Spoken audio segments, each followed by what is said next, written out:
need to get onto our questions and answers or discussion, and it's Olga who's first. Just to add a little bit from different angle what Anna said. For me, it was very important a part of our conference. We unfortunately do not discuss David Bohm's implicate order. Using more modern vocabulary, it's a vibrational world of bioenergy, subtle energy. And this is where we all live in, but we live unconsciously. And for me, it's absolutely clear, it's not a known subject, but it's incredible importance of that subject, because this world functions under completely different set of laws of nature. And if we discover for ourselves that we are, as David Bohm said, it's the deepest level of reality. When we discover that we are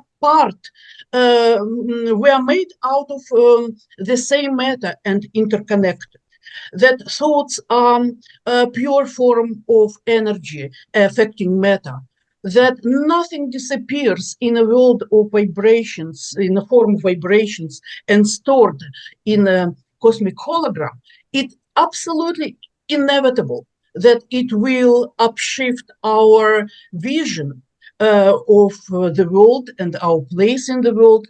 It will change our thinking, hopefully for most of us for better. So I think it's the most important missed knowledge in our time. Thank you. Thanks very much, Olga. I think we'll take that as a comment, and then we'll move on to Roger. Yes. Thank you.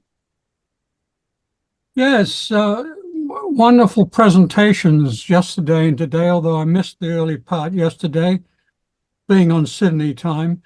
The point I want to raise is my observation is that most of the discussions and addresses to what we are dealing with here is all expressed in the context of what we are effect of and what is bothering us, rather than addressed from the perspective of what are our powers and abilities to change these conditions of existence. My team and I have been looking at this for the last many, many years, and what we are finding is that rather than the future coming back to affect us, we actually, long ago, when we were as spiritual presences in union and in unity, conceived of what we wanted to have occur instead of the boring continuum that existed at that time. And that's the moment when we actually caused or brought into being the concept of futures. And we literally created what we wanted to have instead of the boring existence that then existed. So we've lived a long time since then, and we lost control of the capacity to determine our futures. But this can be recovered, and it's worthwhile addressing that. That's all I have to comment on that. Okay, Roger, thank you. Anyone like to come back on that? We can move, otherwise we can... Keep thinking on that, eh? Just sorry, very quickly. I'm not sure I completely comprehend everything you're saying, but I am pretty adamant that the future is kind of looping back to influence us, but it's like a single geometry. I see time as a crystalline geometry that's all here now. And, you know, when it comes to time, you can't ignore the fact that there's entropy at this dimension. So I think that's something to bear in mind as well. That's good. The other way of looking at it is the way I'm moving into the future that we put there. Yes, yeah, but it's happening in both directions, because we're absolutely moving through linear time at one level because we've got bodies and they decay and we die. So, but I don't want to get too much into this because... Yes, no, thank you very much.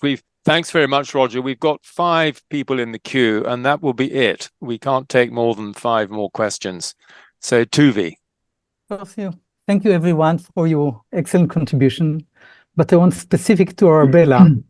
First of all, to compliment you on your idea of the looping from the future to the back, etc. Okay, you touched something very, very important. And many years ago, I learned with somebody some secret of Kabbalah. And in Kabbalah, as I mentioned, there is something which is missing in science. In existing science, only the past affects the present. But in Kabbalah, there is two types of things. One, moving from the past for the future, another one from the future to the present, which is missing in science. And in fact, it is very important. But I want to add something, and I'll be happy to discuss with you privately. We don't have time now. You touched something very important, but take into account that this future, which is by conscious, like plan something for the future and influence us in the look back, but also we are part of this consciousness. And because we are part of the consciousness, we not just, as you mentioned, we can be singing to and dancing through us, but also we have some ability, not to the physical body, through our spirit, we are part of God and part of the planning of the future. So we can be part of the future. So not that we have some free will to influence as part of this dancing. So the future, it's like, imagine that a God is like a superhuman, if you make it very simple way, and imagine something in the future which push the present towards the future. But during this, there is dance, there is look, they can see something and improve the vision for the future. And we can be part of this dance and can not just be passive, but we have got some free will, if we want, if we upgrade ourselves, to influence this future. So what you're doing is also part of this dance to influence the future of humanity. Thank you. Thank you. Thanks very much, Tuvi. And I think I prefer to think of ourselves as expressions of the whole rather than parts of the whole. We're microcosms of a macrocosm, because a part is actually distinctive from the whole, and a part is mechanical, in my view. Whereas I think we're flowing in wholeness and movement, wholeness of movement. I know, David, about this. All of us think that we are just part of the whole, but the whole itself, I'll be a little bit more modest, okay? Because I myself see that even there is whole, in the whole, it's like a hologram. Each part of the hologram is only part of the hologram, but from specific angle, okay? So from this point of view, I don't think that any of us, the speaker here, have got the same power, imagination of the God of the universe, okay? We are part of this wholeness, but we are only part of the oneness, but not part in the separate. We'll have to leave it there. We're not separate. Thank you. Andrew, nice to see you. Hi. Well, it's appropriate that I'm following Tuvi because I'm also Jewish, and I wanted to say to Arabella, and I'm sure she might know this, but the word for God in Hebrew is 4 letters, Yud, He, Vav, He, which is the root of the verb to be. So God is oneness. God, it's not there's one God. God is oneness, and He is the past, present, and future together now, right? Infinite time. And what I love about what you're all saying is not only that, the central prayer of Judaism is that you should love this oneness with all your heart, with all your soul, with all your might. So in fact, what we're talking about here, they knew, and they were saying it, and you're supposed to say that in the morning and the afternoon and put it on the doorpost of your house and teach it to your children. So what you're saying here, I'm not limiting this. All the other philosophies come from the same thing. But I love the fact that you're talking about the fact that it's all oneness and we're just part of it. Anyway. So. Andrew, thank you. Any comments, Arabella? I love that. I didn't know that about the Hebrew name for God, and I'd really love to explore Kabbalah a bit more. What I do know is that at the beginning of the Torah, the Old Testament, it's Elohim. It's Elohim, which also means angels. So I very much see it's about this dance between unity and multiplicity. And I think what a lot of the more recent iterations of religion have maybe not actually, they talk about angels and archangels, and I think we need to kind of revivify this, is I see a cascading hierarchy of dimensions. So you've got the totality, which encompasses all, and then you have different layers of intelligence, right? Like, it's like this fractal Russian doll system of creation and creation and creation. When I pray to my spirit guides, extraterrestrials here to help humanity ascend. I speak to source consciousness, the mother goddess, the sky god, all of it. And we are part of it. And it's about, I think, for us to move forward, we need to start, the Hegelian dialectic, thesis, antithesis, synthesis. We need to start synthesizing religion and science. Yeah, synthesizing patriarchy and matriarchy so that we get an emergent, higher level of emergence, right? So I see what you said, this oneness is completely coagulant and coalescent with the Elohim, with the angels. Yes. Thank you. Wonderful. Lovely exchange. Ariel. Sorry. Anna. We have Anna first. Just Yeah. an image, a short image, just a short image. I feel that what we are speaking about is like music. Is everything here? Why music? Because we can write music and describe something, notes and rules of music, and express everything while writing it. But what is the concert? What it is flowing? What do we live? What is the unrepeatable experience of something which is flowing? And I conclude just saying that the deepest level of reality of which Bohm speaks is constantly in between one note and the other of the symphony which is going on, but even in between of every word we are saying, in the space of vacuum, of silent void, which separates words after words, of which we are not used to follow and to read, the wholeness in which we are constantly immersed and which is speaking to us. Thank you. It reminds me of Edwin Fisher, who said that there are plenty of pianists as good as me at playing the notes, but not the spaces in between. So, and that for me is why Rosalind Turek is the greatest exponent of Bach, because she plays exquisitely the spaces in between. Ariel. I just want to thank Arabella for her contributions about the future. And we are weaving the warp and the weft of, as Alexander talks about, of the future into the present. But we also are weaving in the past. And in recent years, I've been studying the Ottoman Empire because I felt like I need to know the past of what happened in the Middle East to understand what is happening now. And what I'm hearing is something I'm not seeing anywhere in the news, is weaving in the future back into what is happening in the Middle East now.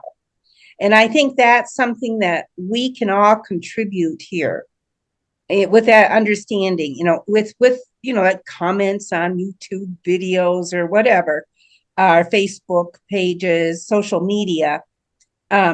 It's so very immediate to take part in the symphony of what's happening in the sharing of our words, but also for all of us who meditate,